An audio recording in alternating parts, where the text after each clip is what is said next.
Welcome back to Blacks in Motion, and I want to get into this topic of NFL free agency. That's right, I still love football, and we're going to talk about it right now in March.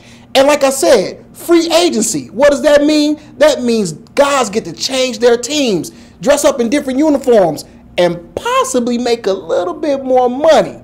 Now, I want to talk about a few teams that I think have done a good job already since free agency has started this week. The first team is the Miami Dolphins. That's right, the Fins down in Florida. But I tell you what, they won't be the laughingstock of the NFL anymore, not with signing people the likes of Mike Wallace, the speedy receiver that's played all his football in Pittsburgh. That's another weapon for the young quarterback Tannehill to have on that offense. But they didn't stop there. They did a little something to pump up that defense. They added linebacker Dannell Ellerbe. Now, a lot of people might say, well, who is that?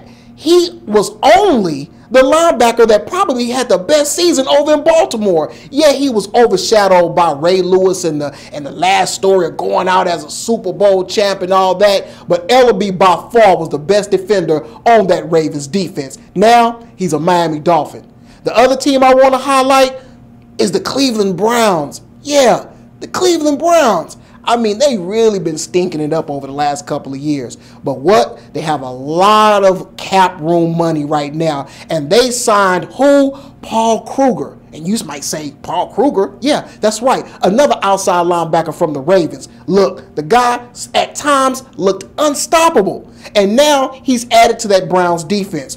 Also on the defense, they added Desmond Bryant, a nose tackle who made the news for his mug shot, but also is a very good player. And to round out that defense, they added linebacker Quentin Groves from the Cardinals. Listen, the Browns, yeah, they still have a lot of work to do, but look for that defense to be 10 times better coming up next season.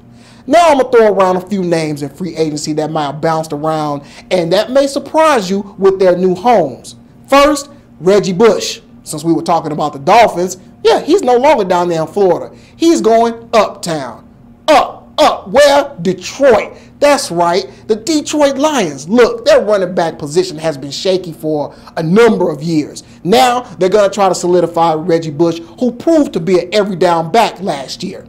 Next, Deshaun Goldson, hard-hitting safety from the San Francisco 49ers. Well, he has a new home, and he's going from the West Coast to the East Coast. His new home, Tampa Bay, with the Buccaneers. And lastly, the biggest news for any one individual player, Wes Welker, Tom Brady's #1 target in New England for many years. They couldn't see eye to eye on a contract. So what did he do? He dumped Tom Brady for probably the next best quarterback. Who? Peyton Manning. He went to the Denver Broncos. Look, I'm going to say it like this. Denver was real close to going to the Super Bowl last year. Look for them to be Super Bowl favorites out of the AFC with the addition to Wes Welker. And that's free agency. But also there's been some other player movement. Two trades I want to mention very quickly. Percy Harvin was traded from the Minnesota Vikings to the Seattle Seahawks. Some people say he's a head case. I don't know, but one thing I know, he's a dynamic receiver. Look for him to be making big moves with the Seahawks. And lastly, Anquan Boldin. Yeah, the receiver that had the monster game in the Super Bowl for the Ravens. What team did he go to? He got traded to the people that they beat in the Super Bowl, the San Francisco 49ers. Look for Colin Kaepernick to have a steady veteran on his receiving core now with Anquan Boldin. Well, I tell you what, right now, these first few days of free agency has gotten me already excited about next year's football season. Go ahead and stay here right here with me at Blacks in Motion, and I'm going to come back and we're going to talk a little boxing. Stay tuned.